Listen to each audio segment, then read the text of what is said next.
Bienvenue sur l'émission du Petit Quart, l'émission qui décortique les recettes du succès ou les recettes d'un phénomène musical.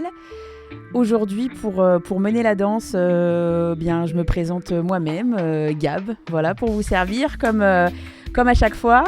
En arrière-cuisine, celui qui est responsable, celui qui est responsable de toute la technique, Jay. Voilà. Oui, bonjour, toujours le même. Et puis nos deux invités très spéciaux, merci beaucoup d'être venus. Donc Rook. Salut. Salut. Rook, DJ, producteur, créateur de son propre collectif de dub sur Montréal, multicasquette. Et puis Pierre, voilà. Pierre, je sais pas trop comment on peut te qualifier, expert, selecta, digger de vinyle, je sais pas trop quelle casquette. Toi aussi, multicasquette. Un peu tout ça, ouais. Donc deux grands experts de la dub. Donc on va essayer de comprendre un peu ce que c'est. C'est d'autant plus touchant que cette semaine on a appris la mort quand même de Naman. Peut-être que vous connaissez pas, mais c'est quand même un éminent chanteur de reggae et de dub français, connu aussi à l'international, qui a perdu son combat contre une tumeur cérébrale, qui avait, je crois, 34 ou 35 ans. Ouais, Donc c'était plutôt triste. Donc voilà, je trouve que cette émission elle prend d'autant plus de sens, et puis voilà, on lui dédie un peu d'une part un peu cette émission. Voilà.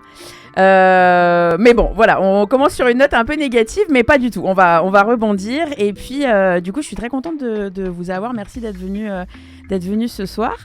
Je commence par une question toute simple, toute bête. Comme ça, on est clair pour tout le reste de l'émission. Est-ce qu'on dit la dub ou est-ce qu'on dit le dub ? Grande question. qui fait beaucoup de débats. C'est sûr que moi je dis le dub. J'ai toujours dit et entendu le dub, mais il y a beaucoup de personnes qui disent la dub. C'est un mot qui vient de l'anglais, comme le reggae. On dit le reggae, on dit pas la reggae.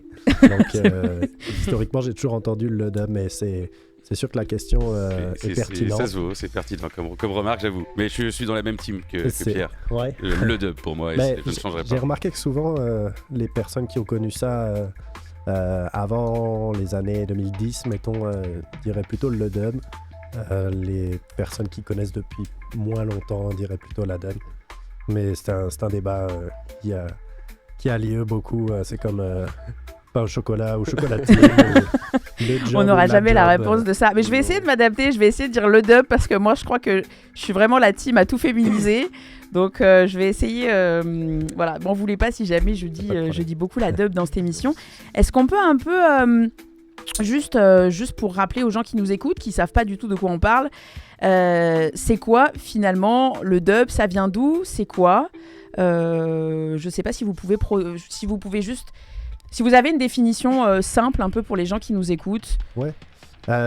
Donc le dub vient de Jamaïque. Historiquement, c'est né dans la fin des années 60. Et en fait, c'est basé sur un concept de remixer, de retoucher, de remanier les sons entre eux. C'était des producteurs comme Lee Perry ou principalement King Tubby qui a un peu créé, démocratisé et produit énormément. Accidentellement. Au début, ouais, c'est venu d'erreur, mais en gros, c'est le fait de manier les sons, de rajouter des effets sur différentes tranches de sons, par exemple juste sur la guitare ou sur certaines parties de la batterie, rajouter des échos, des delays, de la reverb, et de couper les pistes, de les remettre. Donc c'est vraiment triturer le son, le travailler, qui a créé ce style musical. C'est parti à la base du reggae, évidemment. C'est des morceaux de reggae qui étaient enregistrés et donc produits sur des consoles, et c'est sur ces mêmes consoles que des producteurs comme Scientist ou King Tubby que je mentionnais remaniaient les sons et rajoutaient des couches supplémentaires. Oui, parce que c'est ce que tu disais, Roux, il n'y avait pas un truc comme quoi ils ont envoyé un jour une démo sans la voix, et c'est comme ça, c'est de ça dont est partie la petite légende, en fait. Ils avaient oublié de rajouter la voix, et du coup, c'est... Puis quand ils l'ont joué en sound system, ça a été vraiment un gros succès.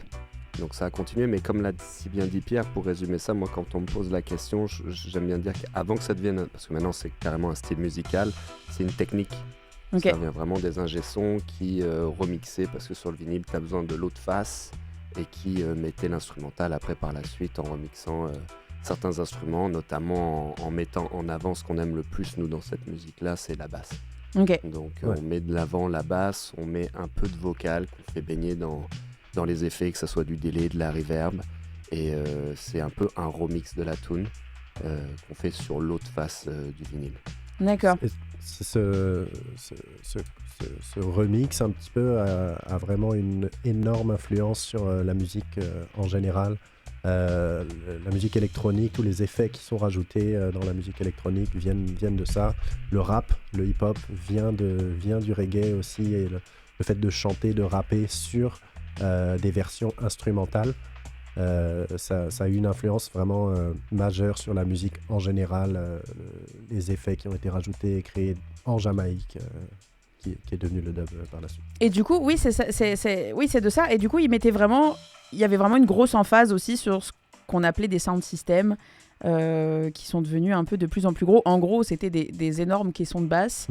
Et peut-être pour les gens qui nous écoutent maintenant et qui vont au stéréo et qui écoutent les sons sur un système son Void, ils se rendent pas compte que quand même, il y a 50 ans, les gens faisaient ça sur des toutes petites machines et sur des énormes caissons. Et effectivement, ce qui est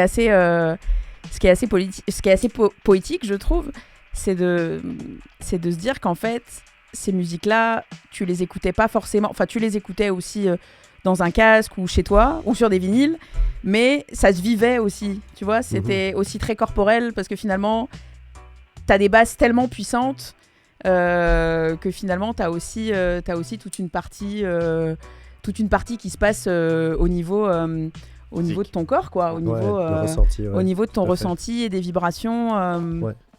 Ouais, c'est très important ce que tu dis, ce que tu mentionnes. Le sound system a toujours été de pair, main dans la main avec le reggae. En gros, les producteurs de reggae avaient aussi leur sound system, et ils testaient le jour même où ils produisaient des morceaux. Le soir même, ils testaient en danse, en session sound system leurs morceaux. Et c'est les morceaux qui ont été faits justement comme tu le mentionnais, avec une basse profonde, avec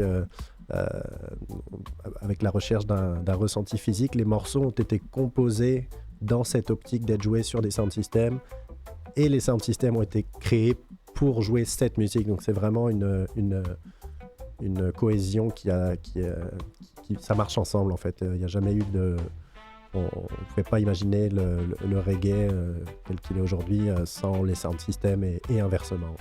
Vraiment... Et ce qui était du coup, et je pense que ça avait aussi un aspect un peu revendicatif. Je pense qu'on a toujours fait ça, des espèces de compétitions entre des compétitions entre musiciens, entre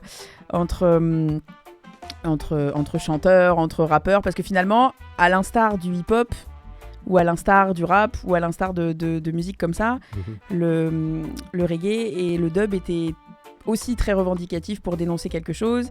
Et puis tu avais aussi cet aspect, on s'affronte, enfin chaque sound system s'affronte, les crews font des espèces de compétitions.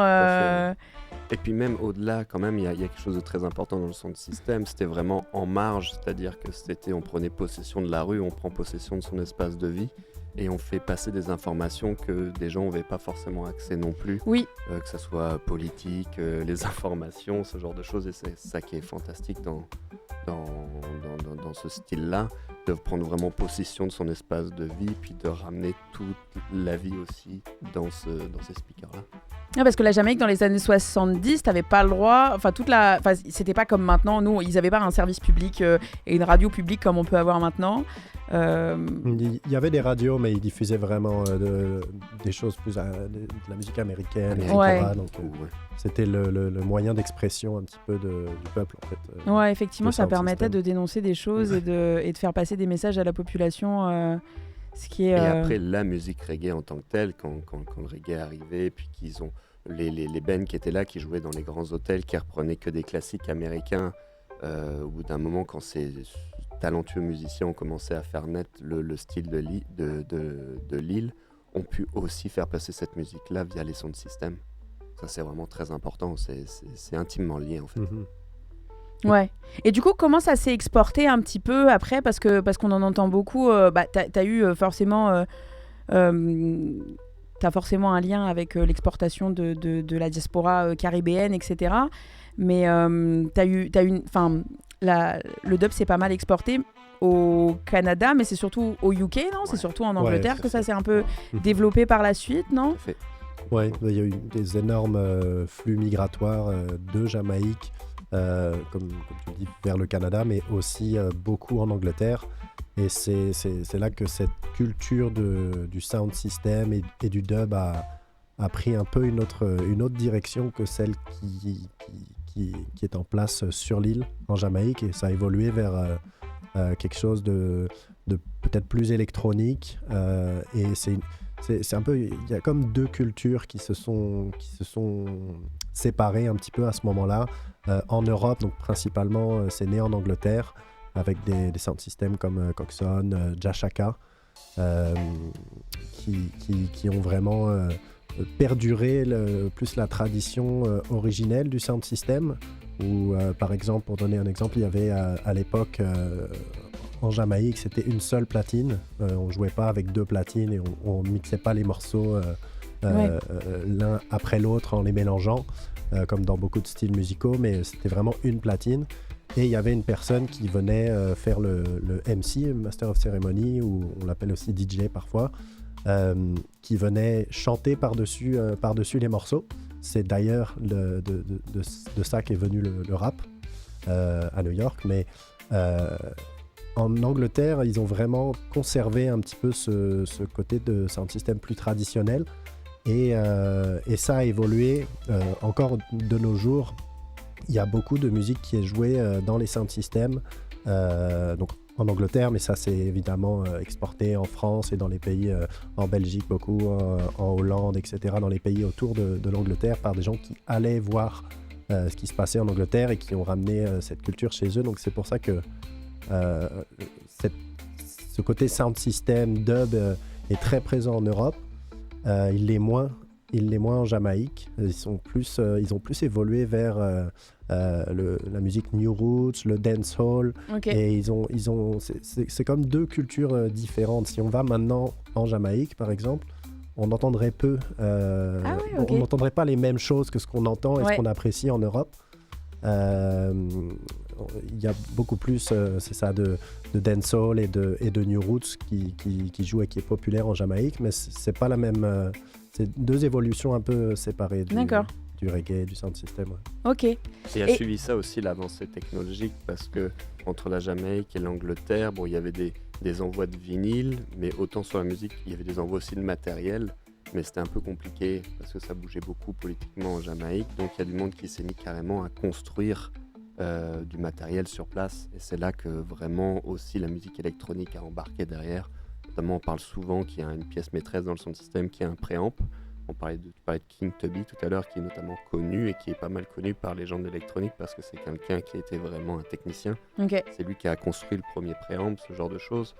Et en Angleterre, ça a été beaucoup repris. Ça, les gens construisaient leur propre système parce que c'était pas toujours évident de faire venir les affaires. Et puis, il y avait quand même sur place du monde qui avait les connaissances techniques pour faire ça. Et de la même manière, à côté de ça, plutôt que faire venir des vinyles de Jamaïque, ils ont commencé à faire leur production avec les influences d'Angleterre. On sait que les mouvements sociaux qu'il y a eu aussi en Angleterre, c'est qu'ils se sont rapprochés des mouvements punk ou ce genre de choses. Donc c'est magnifique parce que tout est lié en fait. Oui, parce qu'on rappelle qu'il y a eu une époque où la mondialisation n'existe pas et que c'était un peu moins facile de diguer des sons et d'avoir accès. Les gens se débrouillaient par eux-mêmes, monter leur boîte, monter leur speaker, monter leur préamp. C'est assez fou. Comme il continue de se faire maintenant, à différentes échelles, mais on avait vraiment en Angleterre une avancée technologique là-dessus. Ouais. Mais c'est vrai qu'en plus, c'est assez... Encore une fois, c'est assez beau de se dire que ces sound systems-là, enfin comme tu disais tantôt, en fait finalement on se concentrait vraiment sur le message, enfin l'émotion à faire passer à ton public, et ce que tu voulais véhiculer, plus que tes skills finalement, et que t'as besoin que d'une platine pour faire ça. Genre c'est juste on se concentre sur la sélection, sur la musique. Ouais. Y a pas et on t'envoie plein d'émotions, dans la tête, et puis finalement le skills et tout c'est pas le plus important. Donc c'est encore un autre mindset qui est assez intéressant, ouais. Effectivement. Mais il y a aussi c'est parce que moi j'ai essayé de réviser ma leçon quand même, comme je savais que vous veniez à la maison, j'allais dire, que vous veniez à la je me sens comme chez moi, que vous veniez à la radio. Effectivement, il y a tout un moi qui ai écouté un tout petit peu de reggae et de dub, il y a quand même et je comprenais pas très bien des fois ce dont les mots qu'ils utilisaient. En fait, tu as tout un champ lexical qui est propre, et tu l'as un peu mentionné avant, c'est que du coup, tu as le selecta qui va... Enfin, je sais pas si tu peux... Moi, tu vois, le selecta, le DJ, le toaster, tu vois... Le MC, l'opérateur. Le MC, et puis le redeem aussi. Enfin, voilà, pour les gens qui nous écoutent, t'as tout un champ lexical que t'entends dans des chansons, et tu sais pas trop ce que c'est. Donc, on peut en expliquer d'autres. Ouais, carrément. Mais parce que y a plein de sons où tu vas entendre les gens dire ça et tu te dis mais attends. Enfin, moi j'ai trouvé ça hyper intéressant, ouais. Bah, pour reprendre le dernier, Redeem, ça vient de l'anglais rhythm. Et en gros, c'est l'erreur dont parlait tout à l'heure Rook, où ils ont oublié de mettre les paroles sur un vinyle qu'ils ont pressé, et donc c'était juste un morceau instrumental, et c'est devenu par la suite on a appelé ça un redeem. C'est juste une version instrumentale sur lequel en live ou pas, mais certains chanteurs peuvent venir rajouter des voix sur un morceau qui est instrumental. Et au niveau des différents rôles qui peuvent exister dans un collectif ou sur un sound system, donc il y a une personne qu'on appelle l'opérateur. L'opérateur, c'est celui qui va manier le préamp dont parlait Rook, qui est une grosse machine qui peut s'apparenter à ce qu'on connaît dans les sets de DJ classiques, les mixeurs, mais ça amène toute une autre dimension où on peut utiliser cette machine pour être vraiment un instrument. On peut jouer avec les fréquences, rajouter des effets, faire des transitions, brancher des sirènes dessus, etc. Donc c'est comme un instrument de musique un peu, et c'est comme le cerveau du sound system. C'est la machine qui permet d'avoir un son unique et de le dubber en live, de le triturer aussi, et d'avoir une couleur et un son qu'on souhaite.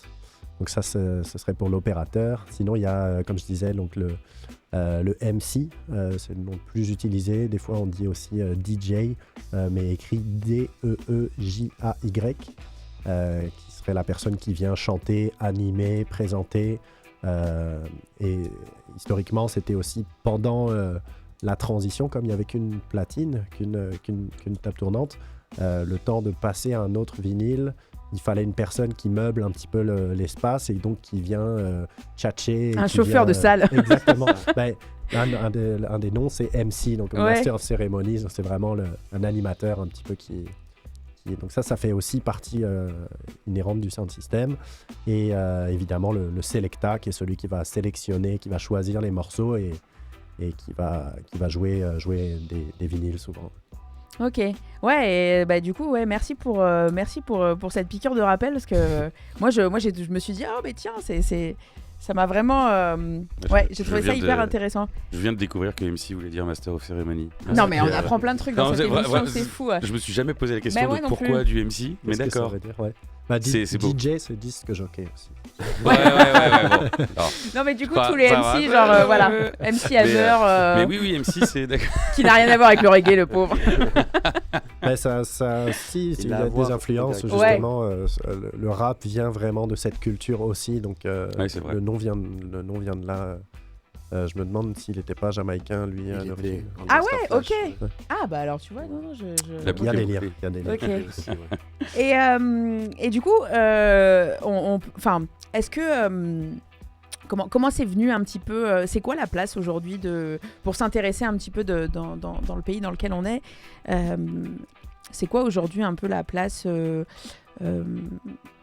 du dub, même avant, la place du dub au Canada, particulièrement au Québec, à Montréal, comment un peu c'est venu, tout ça, je sais pas.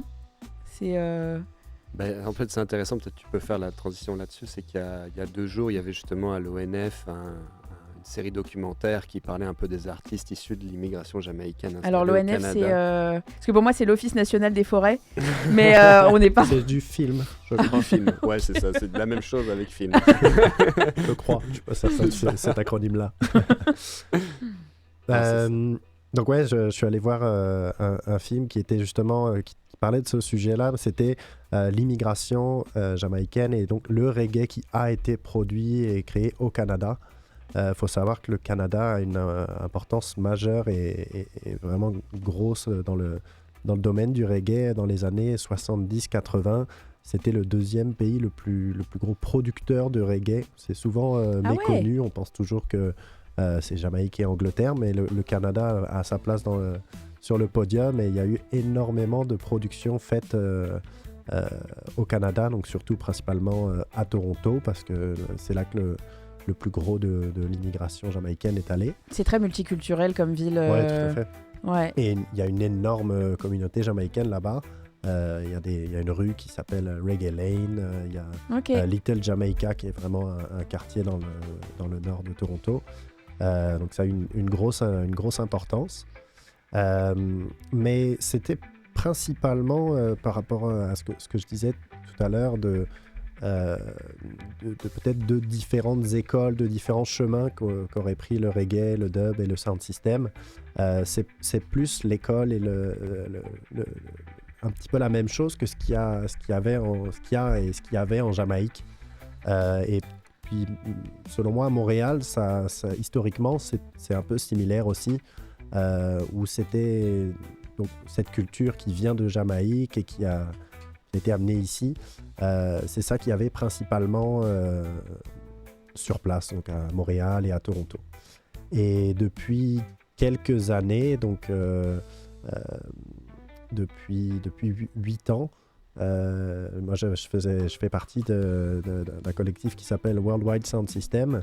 Et on a essayé de justement ramener un petit peu cet autre côté du reggae, du dub et du sound system, qui est plus l'école européenne, si on veut, inspirée par des personnes que je mentionnais comme Jashaka, d'essayer de plus jouer, plus de roots et plus de dub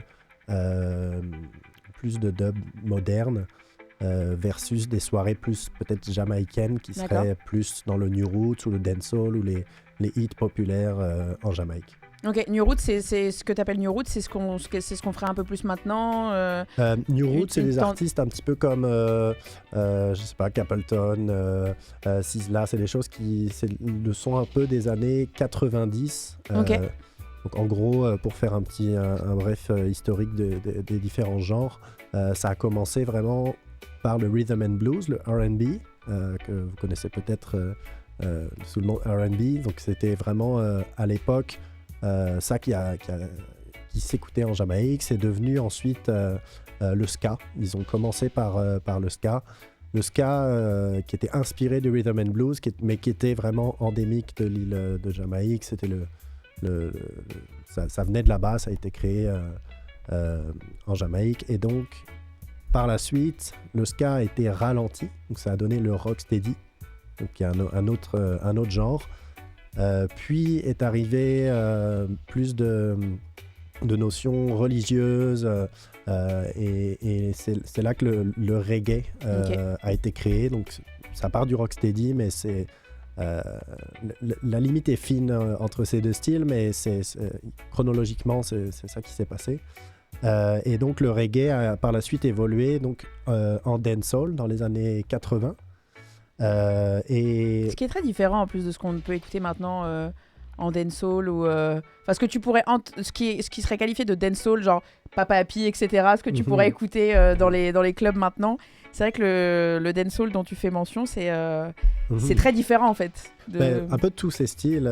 C'est comme l'afrobeat par exemple. Quand on parle de l'afrobeat de nos jours, ça n'a rien à voir avec l'afrobeat de Fela des années 70. Exactement. Le R&B, c'est le meilleur exemple. Quand on parle de R&B maintenant, c'est pas du tout le rhythm and blues de l'époque. Mais tout a évolué. Le dancehall, le early dancehall et le dancehall de l'époque, des années 80, n'a rien à voir avec ce qu'on écoute maintenant. Même le reggae, il y en a beaucoup qui cherchent à retrouver l'ancien son, mais tous les styles évoluent. Le nom reste, mais à d'autres styles tout aussi à fait, derrière. tout à fait. Si on parle de reggaeton, on peut parler même de ce qui se passe en ce moment dans les Antilles avec le chata, ce genre de choses. On a vraiment, c'est du dancehall. Bah même le dub, parce que tu pourrais dire que le dub qui s'est exporté en Angleterre, c'est devenu après de la bass house, de la dubstep. Tout ça vient de là. Donc. C'est assez fou de se dire ça, mais effectivement, moi je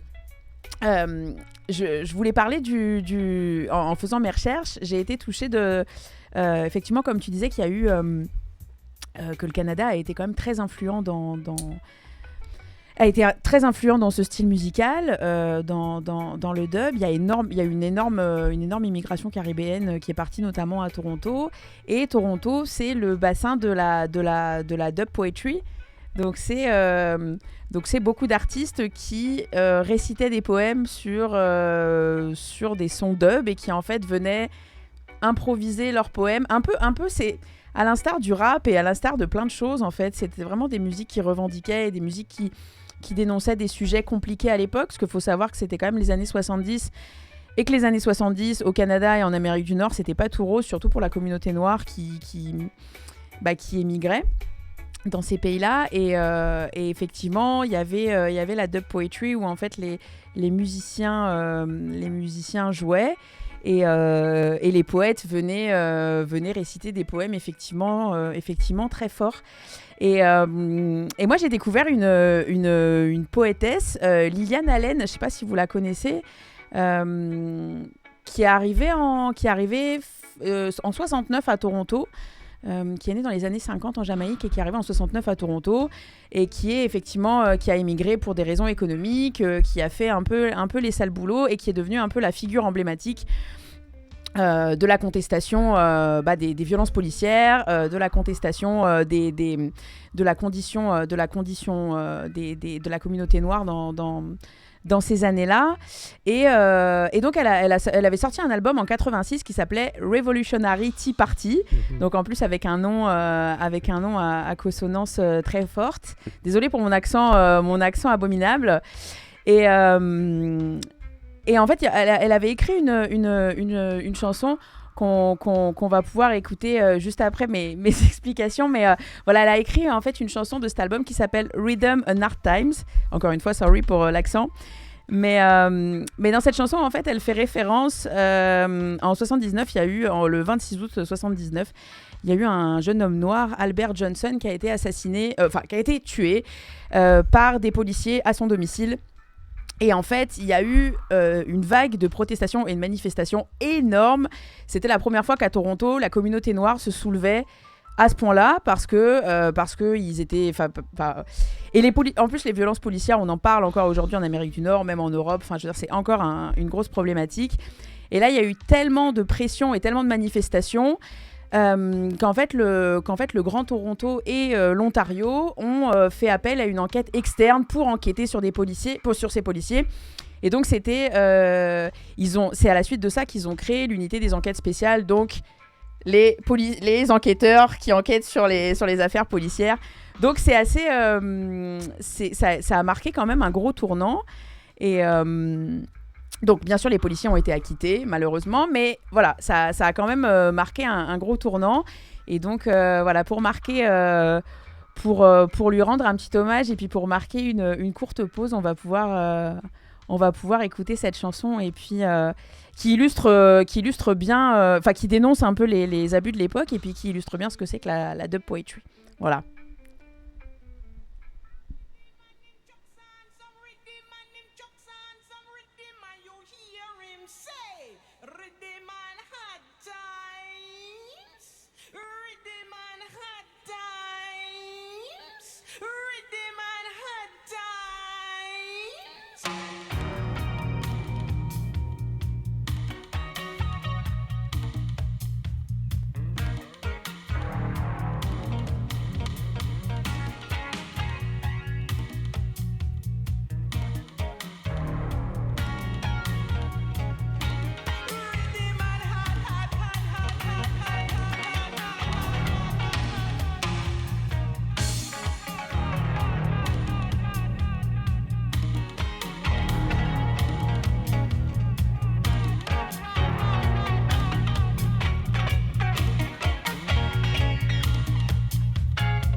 Merci Jay pour ce magnifique fondu.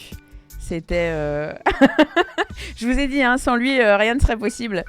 J'adore. Moi, j'adore parce que je trouve que... Moi, j'ai vraiment l'impression Pour moi, c'est vraiment la musique des dimanches matins. Je sais pas pourquoi, mais tu sais, je me vois vraiment bien écouter ça un matin en me réveillant, tranquille.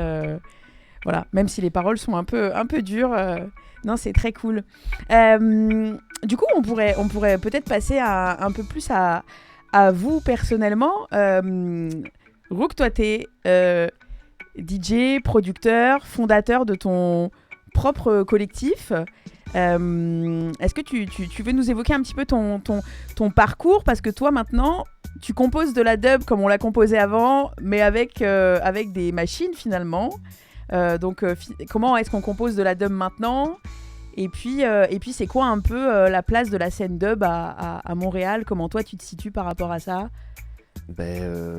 Déjà, même au niveau même de la production de dub, il y a deux écoles. Il y a ce qu'on appelle l'analogique, les gens qui veulent vraiment reproduire les années. Parce qu'on parle dub, mais avant de parler de dub, on parle de reggae, parce que c'est le fondement. Sans reggae, il n'y a pas de dub. Donc je vais parler du reggae dans le sens où il y a du monde qui s'intéresse au reggae des années 70 à 80, comme on parlait tout à l'heure, Pierre, avec leur technologie de l'époque. Donc on retrouve des délais, les effets qu'on rajoute derrière qui sont vraiment propres à ces machines-là sur des consoles de l'époque. Moi, je peux pas faire ça d'un point de vue monétaire déjà, parce que c'est un certain budget tout ça, et puis c'est des gens qui ont vraiment donné toute leur vie à ça, à aller chercher cette console, cet effet, cette tranche d'EQ, ce compresseur. C'est vraiment des gens qui ont vraiment donné toute leur vie à ça. C'est vrai que ce côté-là, en 2025, on a la chance d'avoir des logiciels qui les reproduisent quand même. On s'entend que ça sera jamais la même chose que l'analogique, mais ce qu'on appelle le digital, et c'est vraiment ce que je fais maintenant, nous permet à moi, artiste avec peu de moyens, de quand même s'exprimer, parce que c'est ça le but en fait. Ouais.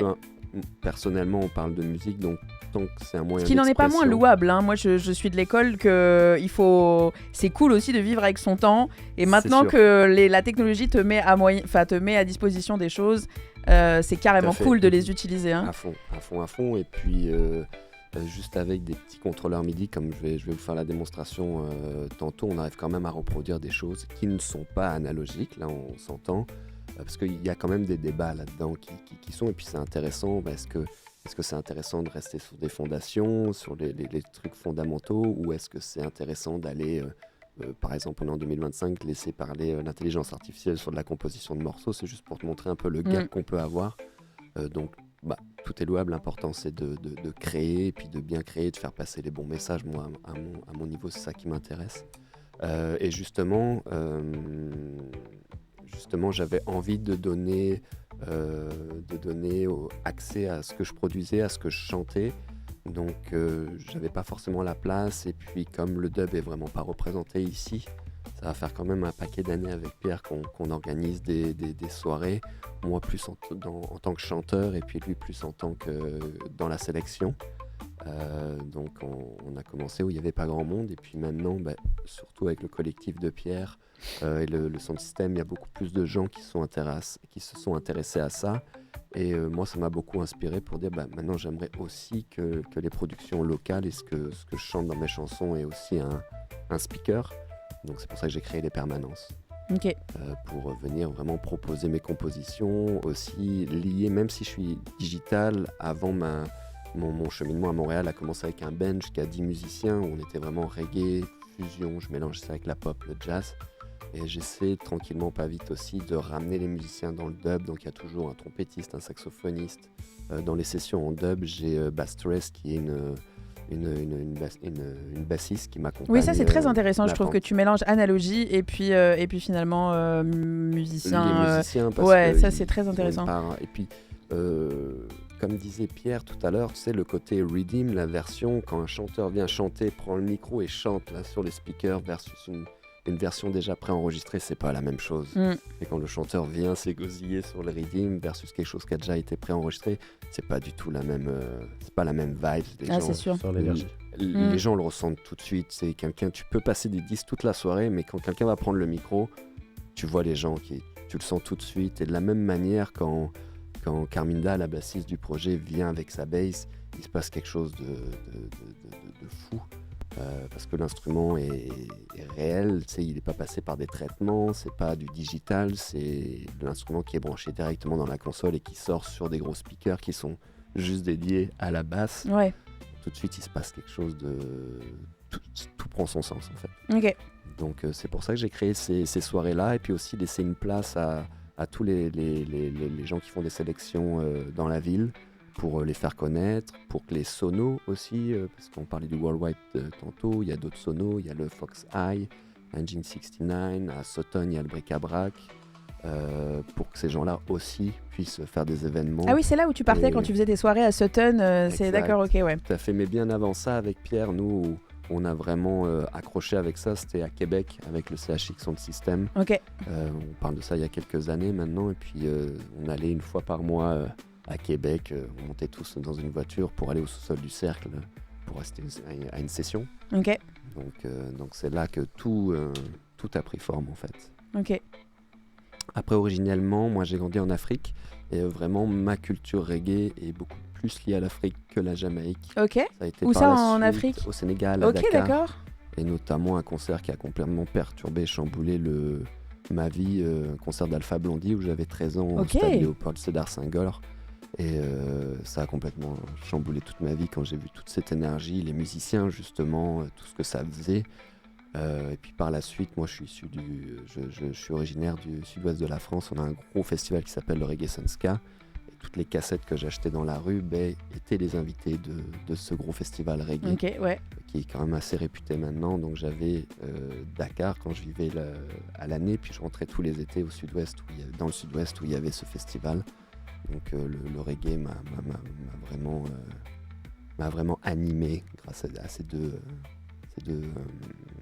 Dakar et aussi Ok, le ouais. sudouest. Donc Je plus sois pour le Reggae Sunska. oui. Oui, oui. Tu l'as fait aussi? Oui, oui. Ah oui. Et le Garance Reggae Festival, je sais pas si t'as Aussi, si t'as ouais, connu. tout à fait, le Garance qui est lui un peu plus généraliste aussi, où on a eu le hip-hop qui avait une grosse... il y a Cypress Hill, ce genre de Exact. groupes qui sont venus. Mais après, Pierre a fait beaucoup plus de festivals pour moi en Europe, parce que l'Europe est quand même très... avec vraiment cette identité reggae.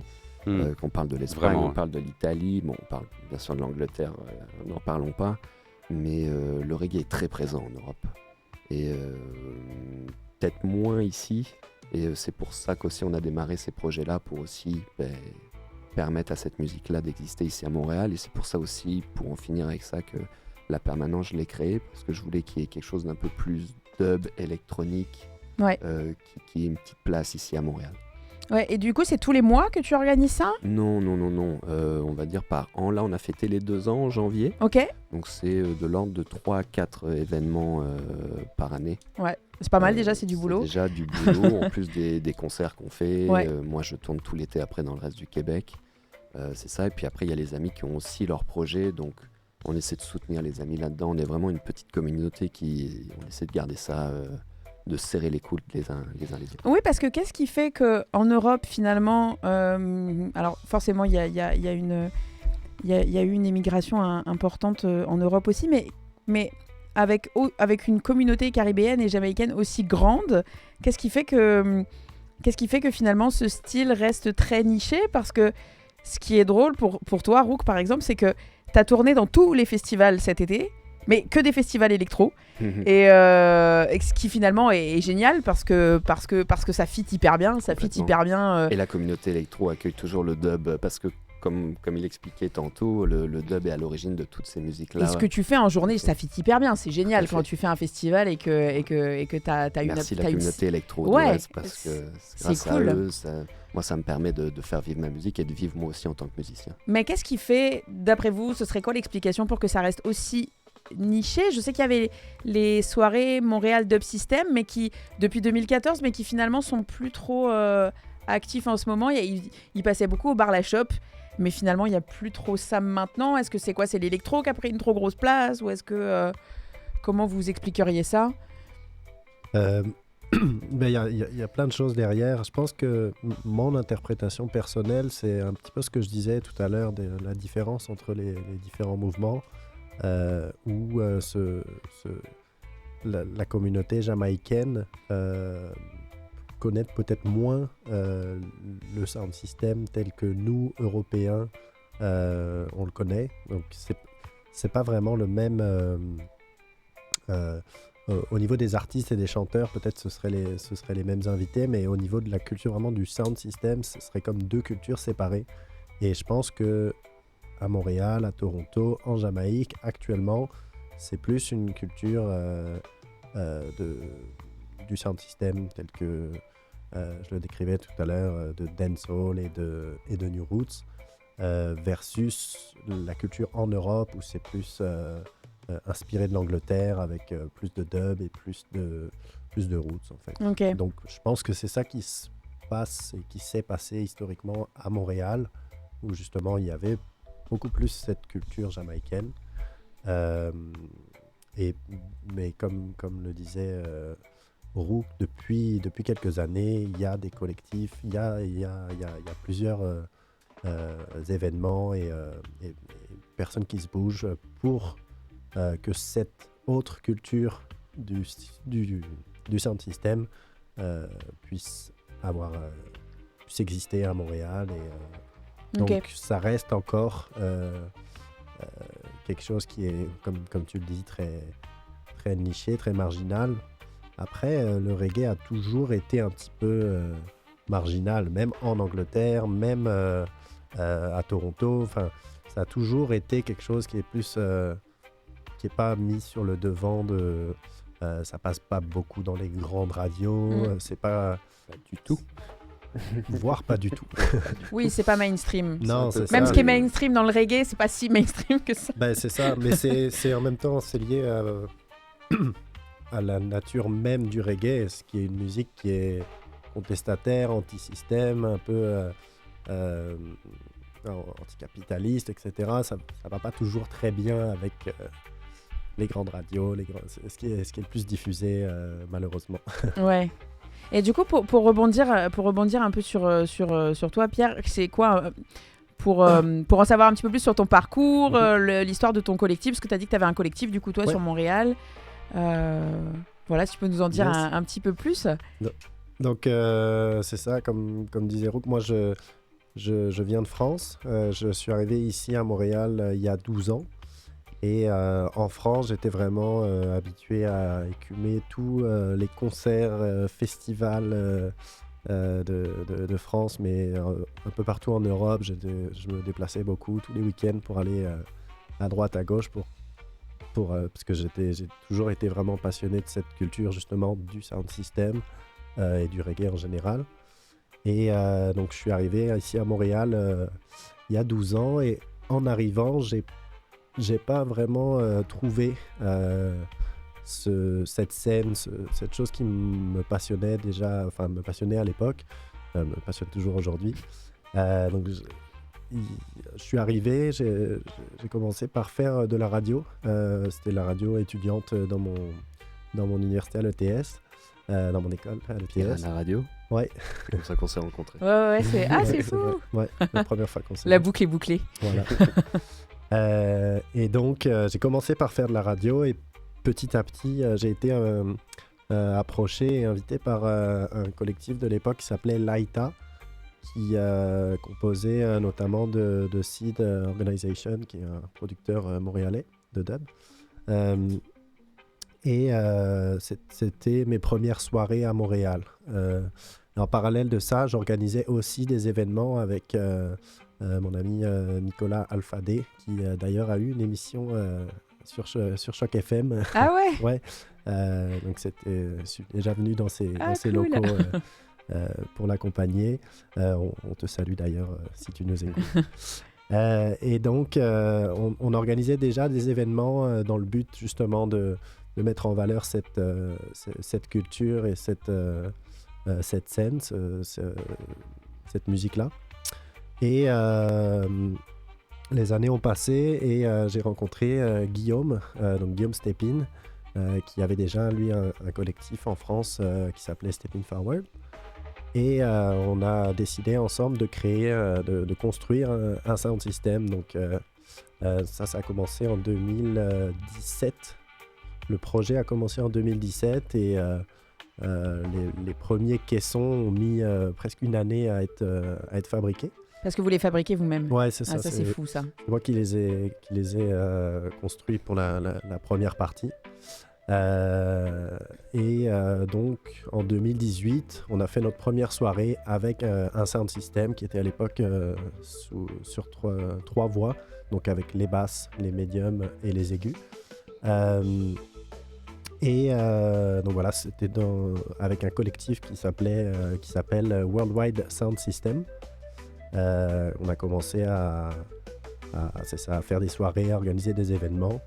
Et puis plus le temps a passé, plus on a mis beaucoup d'efforts, beaucoup d'énergie, beaucoup de passion à essayer de ramener des artistes de cette culture européenne, donc des invités anglais comme Channel One, Sound System, comme Iration Stepa, des artistes également français qui sont les plus gros actuellement dans le domaine du dub et du sound system, qui sont les plus gros artistes en Angleterre ou en France. Des artistes comme Blackboard Jungle de Rouen, Salomon Heritage, etc. Donc aussi King Shiloh qui est venu de Hollande. On a fait venir aussi Wedding Dub, c'est ça, de Lille. Donc on a essayé de ramener les artistes qui nous semblaient les plus importants, les plus influents dans cette scène en Europe, à Montréal. Et donc on a développé le projet en suivant un petit peu cette ligne directrice d'essayer de développer le sound system et le dub à Montréal. Sacré travail, hein, parce que si vous faites venir des artistes comme ça de l'international... Ouais. Et puis en plus en parallèle, parce que finalement encore une fois je trouve ça assez beau ce que tu dis, parce que un système son ça se construit sur plusieurs années avec des copains, avec toute une communauté, c'est en constante progression, c'est assez beau le message qu'il y a derrière. D'ailleurs, en parlant de copains, il y a aussi un troisième membre qui a rejoint le collectif Worldwide. Okay. Il y a un petit peu plus de 3 ans, qui s'appelle Léo, qui nous a rejoint aussi pour nous aider dans cette démarche et dans cette passion commune qu'on partage tous. Ok, cool. Et du coup, qu'est-ce qu'on peut c'est quoi un peu pour vous les projets déjà, est-ce qu'on peut vous suivre sur les réseaux? Oui, on partagera vos réseaux, j'imagine que oui. Même pour ton collectif, ouais, vous avez, j'imagine, des pages sur lesquelles on peut vous suivre. Donc on partagera ça. Et puis c'est quoi un peu pour vous les projets un peu de cette année? Qu'est-ce qui va se passer dans vos vies? Moi, permanence non-stop, ça c'est sûr. La prochaine permanence, c'est le 15 mars. Super. À la Soterenea. Donc la Soterenea, c'est une salle qui est le sous-sol de la Sala Rossa. Ok, je connais pas. Saint-Laurent. D'accord. Donc c'est ça, on a commencé les soirées là-bas maintenant, parce qu'avant on évolue tranquillement, les gens suivent, donc on avait commencé ça dans un bar, où justement au lieu de faire venir toutes les sonos complètes, on faisait venir la moitié d'une sono. Et puis de fil en aiguille, ça a eu son petit succès, donc maintenant on essaie de faire la même chose dans une vraie salle de concert, ouais, avec des sonos complètes. Tranquillement, donc c'est ça, on fait venir la sono du bric-à-brac Sound System de Sutton, ouais, au complet, avec Marquis Lyrical, avec aussi Selectress Sunshine, qui est une Selecta de Toronto. ok. Donc le but c'est de créer vraiment, le but de la permanence c'est que ça soit vraiment quelque chose de local. On veut vraiment mettre de l'avant tous les protagonistes du reggae dub canadien. Montréalais au tout début, mais tranquillement, pas vite, ça va s'en venir canadien. C'est la porte est ouverte. Du reste, s'il y a des gens qui écoutent et qui se reconnaissent là-dedans, n'hésitez pas à communiquer avec nous avec grand plaisir. Donc c'est ça, c'est une communauté qui se veut de partage, d'amour. C'est altruiste, ouais. Exactement, c'est cool. c'est que ça, parce que sans ça, on ferait rien. Et puis le but, c'est vraiment la passion avant tout, et puis d'évoluer là-dedans, parce qu'à chaque session, quand tu dois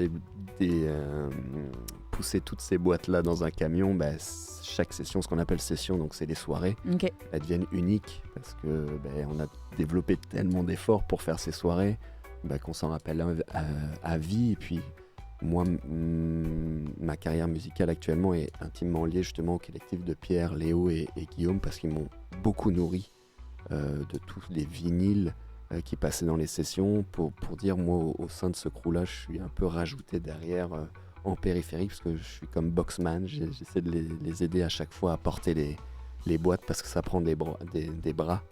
Donc mon but, c'était vraiment d'apporter de l'amour à ce collectif-là en les aidant à chaque fois, et puis en plus d'assister aux sessions, où le but justement, pourquoi tu disais tout à l'heure, c'est peut-être moins connu, c'est qu'on vient chercher la rareté. Faut vraiment venir se déplacer dans les soirées pour savoir ce que c'est un son de système, pour vraiment avoir le feeling des boîtes, et en plus découvrir des sons que généralement, pour tu peux ma pas chasamer. part, tu peux pas les chasamer.